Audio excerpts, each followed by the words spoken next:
আমার আল্লাহ দেখতে মনে চায়। আমি যদি আল্লাহ দেখি গো তাহলে আমার কাছে বড় ভালো লাগবে। ও বন্ধু, তাহলে দেখছেন নি গো, মুর্শিদ প্রেমে পাগল হইয়া রাসূল দেখা যায়, আর রাসূল প্রেমে পাগল মনে গো। আরে গরবাড়ি আর লয় না মনে বাবা শাহজালাল, দেখা দিয়া শত কষ্টের করয় অবসান। আরে দেখা দিয়া শত জ্বালা করয় অবসান। আরে গরবাড়ি আর লয় না মনে গো, আরে গরবাড়ি আর লয় না মনে বাবা শাহপরান, দেখা দিয়া শত কষ্টের করয় অবসান। দেখা দিয়া শত কষ্টের করয় অবসান। আরে পাইলে তোমার চরণ যুগল একেবার আমি দিয়া দোয়াইতাম পানি। পাইলে তোমার চরণ যুগল একেবার আমি দিয়া দোয়াইতাম পানি। আরে একবার দেখা দাও না মোরে গো, আরে একবার দেখা দাও না মোরে মুর্শিদ জান আমার, দেখা দিয়া শত কষ্টের করয় অবসান।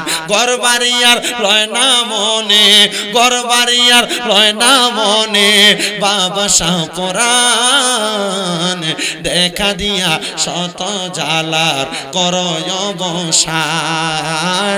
দেখা দিয়া শত জ্বালার করয় অবসান। এ মুসলমান ইমানদার, তার মানে বোঝা যায় ফানাফির রসুল, রসুল পাওয়া গেলে আল্লাহ পাওয়ার জন্য একটা বান্দা পাগল হয়ে যায়। মারহাবা কইতেন না? এই দুনিয়াতে কোন মানুষ যদি 300 কামাই করে পাগল হয়ে যায়, কেমনে 500 টাকা ইনকাম করব? যদি 500 ইনকাম করে পাগল হয়ে যায় 1000 কেমনে ইনকাম করব? ছোট একটা ঘর বানাইলে পাগল হয়ে যায় কেমনে একটা দামি বিল্ডিং বানাইবো।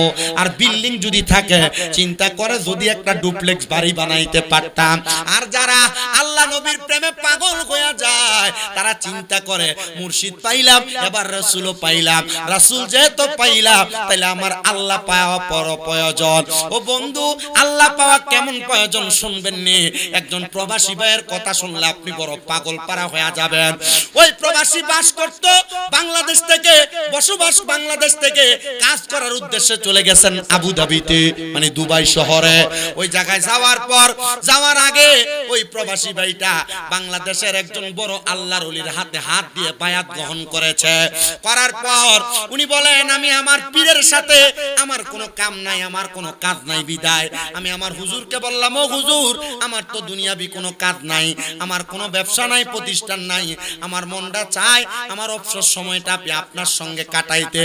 হুজুর আপনার সঙ্গে যতক্ষণ আমি আমার সময় কাটাইবো ততক্ষণ পর্যন্ত আমি আমার কোনো কাজ করতে চাই না, তবে আপনার যেই কোনো কাজ আমি কইরা দিতে চাই।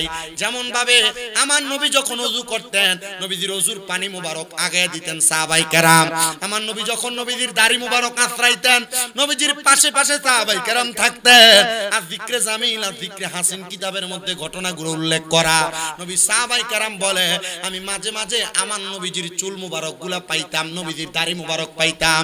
একদিন আনাস ইবনে মালিক রাদিয়াল্লাহু তাআলা আনহুর পেটে ব্যথা হইছে, আর আমি আনাস ইবনে মালিক নবীজির একটা দাড়ি মুবারক পানির মধ্যে চুবায়া দাড়ি মুবারকের পানিটা আমি পান করছি।